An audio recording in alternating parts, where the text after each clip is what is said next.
Can we get by? But the word is this here today.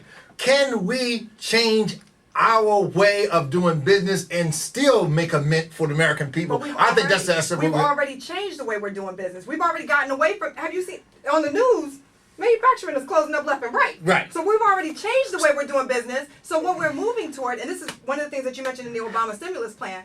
One of the things that I'm sorry, the American Recovery Act. One of the things that we're doing is we are moving toward green initiatives. We're moving towards training on green. Sure. So that's an industry that someone else can't compete with us on. Why would we go backwards and start making widgets when someone else is already doing that really well, really cheaply? Right. Why would we want to spend? I mean, it's not. When you shop, it's about your interest. So if you are not making the money because you don't have a union job, maybe you only have a high school education. You can't afford to spend the extra 50, 60, 70, $1 on that item because it's made in the U.S. Sure. You have to make choices and say, I want to feed my children, or do I want to buy the widget for $1.75 more than the other widget? Sure. You know, so when we buy that widget, we're buying it because we need it. That's right. And needs, you have to buy it. That's it. It's a necessity. So if we're buying it and it's $1.75 cheaper than what we make here, why would we want to compete in that market when we can't compete on price? There's no manufacturing that competes on, values. Walmart competes on price all day long. That's what you kind of like said a whole plateful there, and I'll agree to you. That's only because I was waiting like a half hour. To a certain extent, but you talk about the industrial revolution and industry moving over, and we can't compete with them.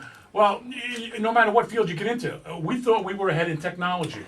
Okay, but you go to India, they're catching up with us. You go to China, you go to Japan, they're passing us. So you got to put this in your mind now. No matter what you do, the world is capable of competing with you.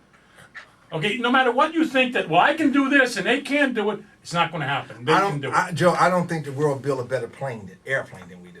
No. Or a better tractor trailer. What do you think about that? Well, nobody beats Caterpillar. You've got those certain things that we do have a monopoly on. That'll change in time. So it's all about changing the way we do business, okay? And I'm not saying that we manufacture and be the masses of everything that's manufactured, but to be totally pushed out. Look at GM and look at Chrysler. Sure. I mean, who would ever think giants like this would be pushed out of the market? Fayette talking about buying out GM. GM owned the world at one time. That's right. Bill Gates sits on top of the world today with his Windows. I mean, and Microsoft. I mean, there's someone you can look up to and say, look what the magic he worked on. But that can only be temporary. That can change tomorrow. But the tools and stuff that he sells, those things in terms of computers, are they made and everything here, or they're programs? Okay, they're programs. He doesn't really sell any tools like Bill Gates. Software. The software. He's just is all that made here in the United States? Yeah. Microsoft. I mean, Microsoft, Google. I mean, another wonderful example. We have ingenuity here. So we're no longer selling widgets. We're selling brain power. We're selling programs. We're selling packages. That's what we're selling here. And with the green industry, with the curve of manufacturing, we're behind the curve on manufacturing widgets. We're ahead of the curve with manufacturing solar panels. So right now we have ideas here that other places don't. Well, I want to ask you a question. What is a widget? A widget? A widget, yeah. Okay, when I say a widget, I mean making something that's just a okay. commodity. When I said a tube for the lipstick, a commodity. Something that's made in Taiwan. That's a widget. We have to change our way, the way we think. It's a marketing term. In '73, when we had the oil embargo, and we knew that the Middle East had us when it came to oil and could back us into the corner, what did we do?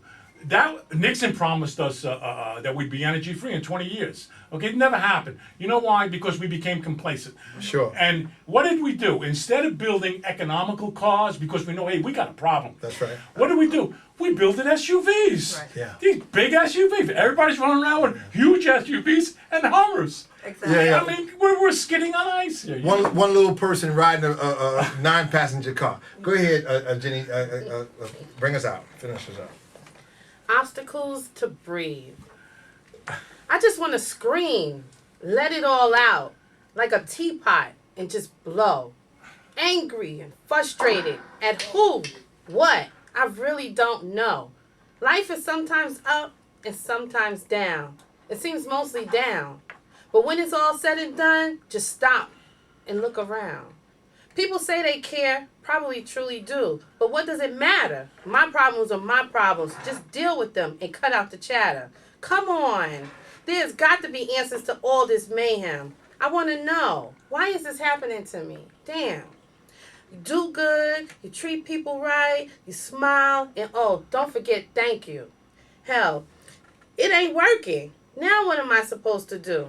Wait, just breathe. I'm going to take a minute and get myself together. I'm going to get through this economic problems no matter how stormy the weather. Amen. Okay, so I guess we go out with Rochelle Claiborne. Can't bring me down. You can't bring me down. We will not let this thing bring us down.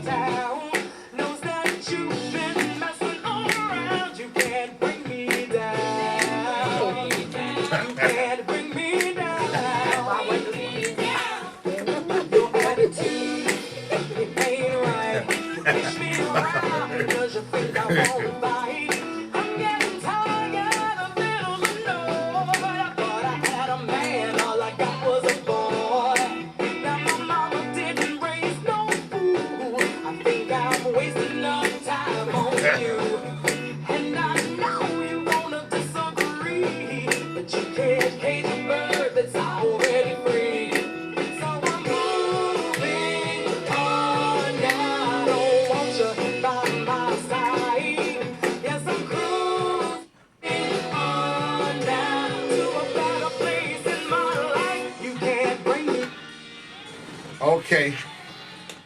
That's it. You cut me before the right time. All right. It's over. That half hour blew by. I know.